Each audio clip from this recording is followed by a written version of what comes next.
Okay okay లోపల okay ఈరోజు సీతారాముల కళ్యాణము. ఈరోజు మనకు పండుగ సీతారామ కళ్యాణము. ప్రతి సంవత్సరం లాగే సంగారెడ్డిలో ఈ రామ్నగర్లో రామాలయంలో వైభవంగా సీతారామ కళ్యాణము ముత్యాల తలములతో మరి కార్యక్రమాన్ని మరి అట్లాగే దేశం మొత్తంలో కూడా ఈరోజు అన్ని రామాలయాలు దేశంలో అన్ని కూడా మన భారతదేశంలో కూడా మరి సీతారామ కళ్యాణం వేడుకలు బాగా మన ఒక పండుగగా కళ్యాణం సీతారాముల వారి ఆ భగవంతుని యొక్క కళ్యాణం మరి సంగారెడ్డి నియోజక ప్రజలే కాకుండా తెలుగు రెండు రాష్ట్రాల ప్రజలకు దేశ ప్రజలందరూ కూడా శ్రీరామ పండుగ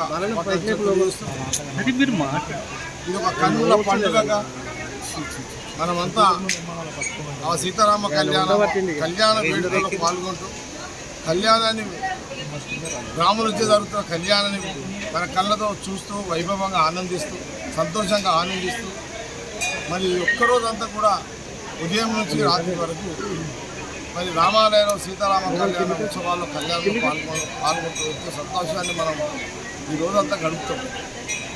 అట్లాగే సంగారెడ్డిలో కూడా ప్రతి సంవత్సరం ఇక్కడ ఏర్పాటు చేయడం భక్తులు కూడా ఇబ్బంది లేకుండా వాళ్ళందరూ కూడా లైన్లో నిలబడి సీతారామ కళ్యాణ దర్శనము భగవంతుని మొక్కడం.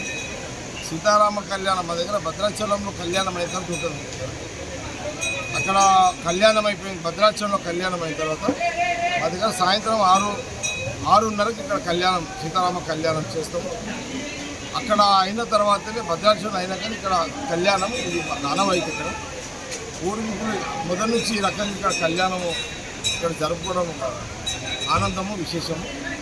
మరి సాయంత్రం కూడా మరి ముత్యాల తలములతోటి స్వామివారి వారికి ముట్టియడం కూడా జరుగుతుంది. ఆ ముట్టించిన తలంబ్రాలే ముత్యాలు సంగారెడ్డి నియోజకవర్గ ప్రజలందరూ దర్శనానికి మళ్ళీ సాయంత్రం వస్తారు. కళ్యాణం అయిపోయిన తర్వాత కళ్యాణం పాల్గొంటారు, తలంబ్రాలు కలుసుకొని పోతారు. సాయంత్రము మాకు మదనానంద స్వామి గారు ఆశీస్సులు ఇస్తారు. దాని తర్వాత మహేష్ సిద్ధాంత గారు కళ్యాణాన్ని వారి చేతుల మీద మరి దేవుడికి సీతారాములకు ముట్టించిన తలంబ్రాలు అయితే ముత్యాలు ఉంటాయో అవి మహేష్ సిద్ధాంత గారి చేతుల మీదనే మరి ఇక్కడ వచ్చిన భక్తులందరూ తీసుకోవడం జరుగుతుంది. ఈ రకంగా మరొకసారి మరి ఈ ఛానల్ ద్వారా ఈ మీడియా ద్వారా మరి యావత్తు సంగారెడ్డి కాకుండా సంగారెడ్డి నియోజకవర్గంతో పాటు తెలంగాణ ఆంధ్రప్రదేశ్ తెలుగు ప్రజలు అందరికీ కూడా దేశ ప్రజలందరూ కూడా శ్రీరామ పండుగ శుభాకాంక్షలు. అందరూ సంతోషంగా ఉండాలని అందరం కోరుకుంటాం. భగవంతుడు అది ఆశీస్సులు ఇస్తాడు. అందరూ కూడా జయము శుభం కలుగుతుందని కోరుకుంటూ తెలుస్తుంది.